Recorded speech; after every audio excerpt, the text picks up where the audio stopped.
Namaskara. My name is Aditi Kavoor.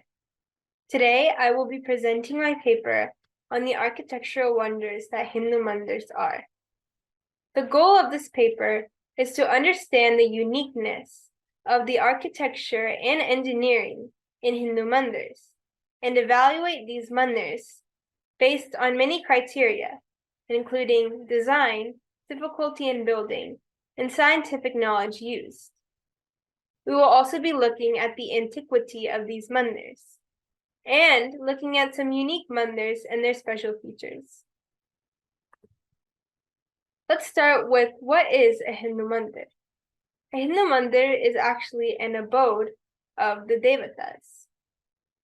The Devata is assumed to reside permanently in the Murti, and the presence of the Murti makes the Mandir a place for recharging one's spiritual batteries. Hindu Mandirs are designed in such a fashion so that they symbolize the cosmic order found everywhere in the universe, even in each atom. Most mandirs are built using the same set of general principles set out in the Agama Shastra. The Agama Shastra is a manual that lays down the guidelines for building mandirs in great detail. It includes construction, the placement of murtis, and guidelines for proper meditation and practices. It even specifies the materials that should be used in the building of a mandir. So now let's talk about some of the earliest Hindu mandirs.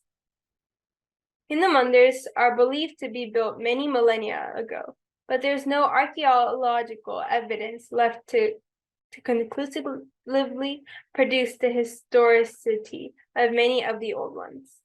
The Panch Kedar, originally built by the Pandava brothers, who went up in the mountains in search of Shiva, and upon finding some signs, built 5 temples, known as the Panch Kedar, were built approximately over 5,000 years ago.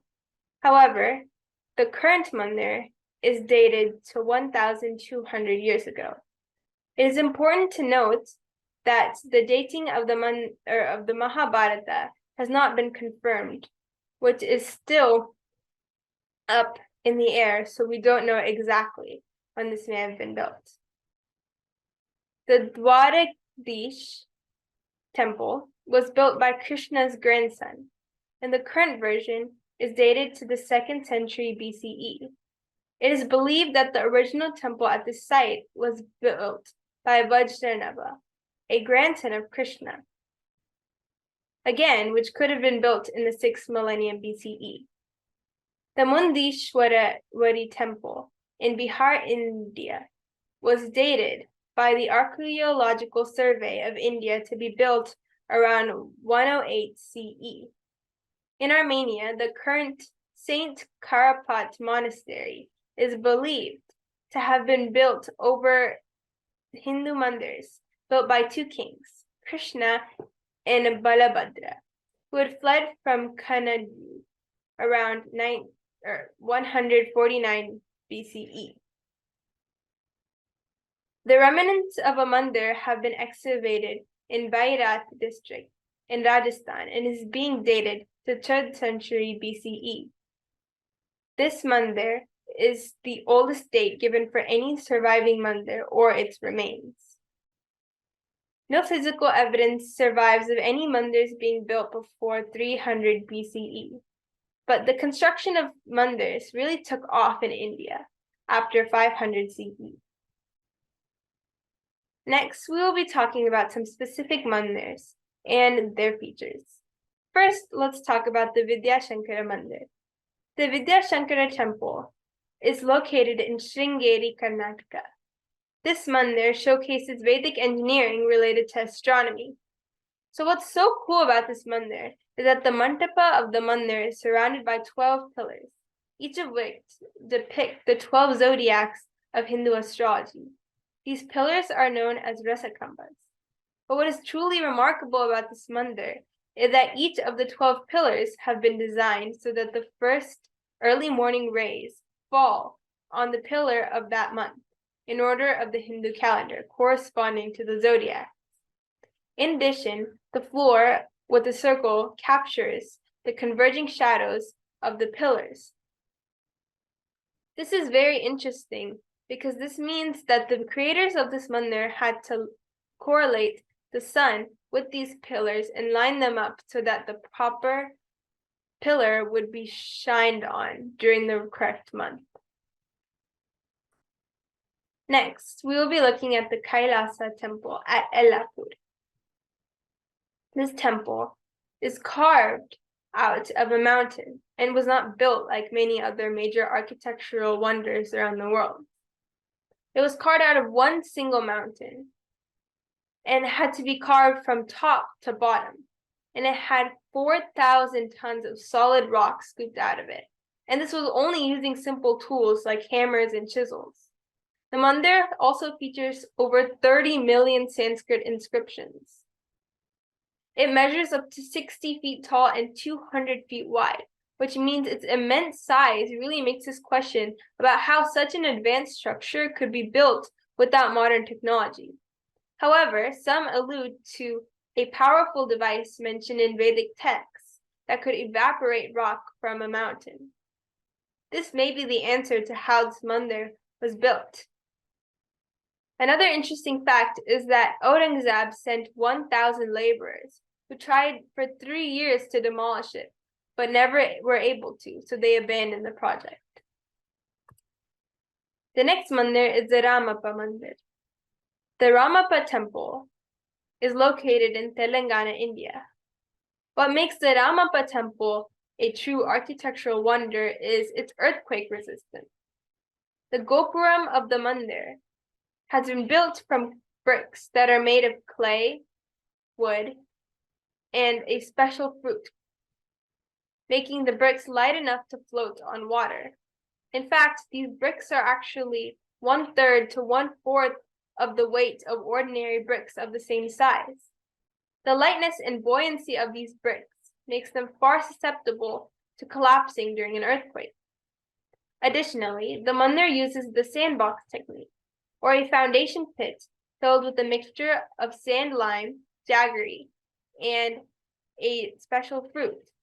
The vibrations that are caused by earthquakes are absorbed when passing through the sand, minimizing its strength. This phenomenon has actually been verified through scientific research. But it makes us wonder how, during this time, the creators of this mandir knew about the effect on sand on the vibrations of earthquakes. In fact, the sandbox technique even competes with modern-day earthquake-proofing technologies, being less susceptible to weather and more economically friendly. The next mandir is the Brihadisvara Mandir. The Brihadisvara Mandir is actually one of the largest South Indian temples in the world. But at the top of the temple, there's a heavy structure known as the kumbam. Carved out of pure stone, this weighs over 80 tons. And in order to build it, a large gigantic stone had to be transported from the nearest granite source, which was 60 kilometers away, and then had to be transported from the ground to the top of the shikara, which was 200 feet high. It is thought that they used ramps to transport the rock up. Yet the engineering and technology required to lift such a heavy rock is very difficult. And to get the granite from such a far away source. In fact, this temple has more granite than the largest pyramid at Giza. The last mandir is the Angkor Wat in Cambodia. The Angkor Wat is the largest religious monument in the world. It is situated on 402-acre site, and the construction of this mandir took 35 years. They used 5 million tons of sandstone, which had to be transported from a mountain that was located over 50 kilometers away. They used 3,000 workers, and each block of sandstone weighed about 1,500 kilograms. This had to be transported across the river, floated on rafts. A French explorer described this temple as grander than anything ever built by the Greeks. Its sheer size and difficulty to build really makes us question how a civilization long ago was able to build such a massive structure. Lastly, we will be touching on other unique features in mandirs. So first of all, there are some mandirs that have musical pillars, especially in South India, which when stuck with a thumb, produce notes imitating bell sounds. One mandir, Sri Vidyashankara Mandir, has 56 of these such pillars.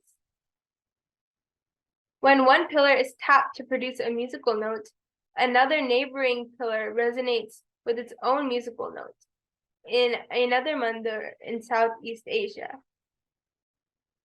In addition, mandirs are designed such that they have a similarity with that of the human body.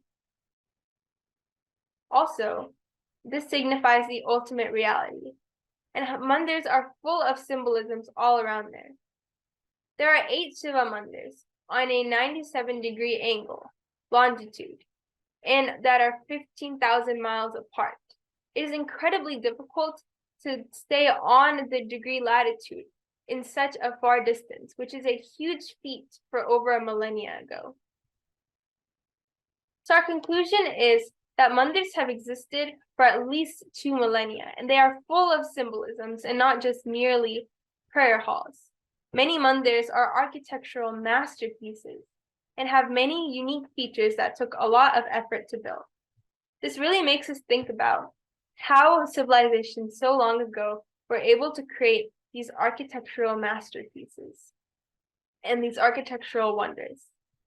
Thank you and namaste.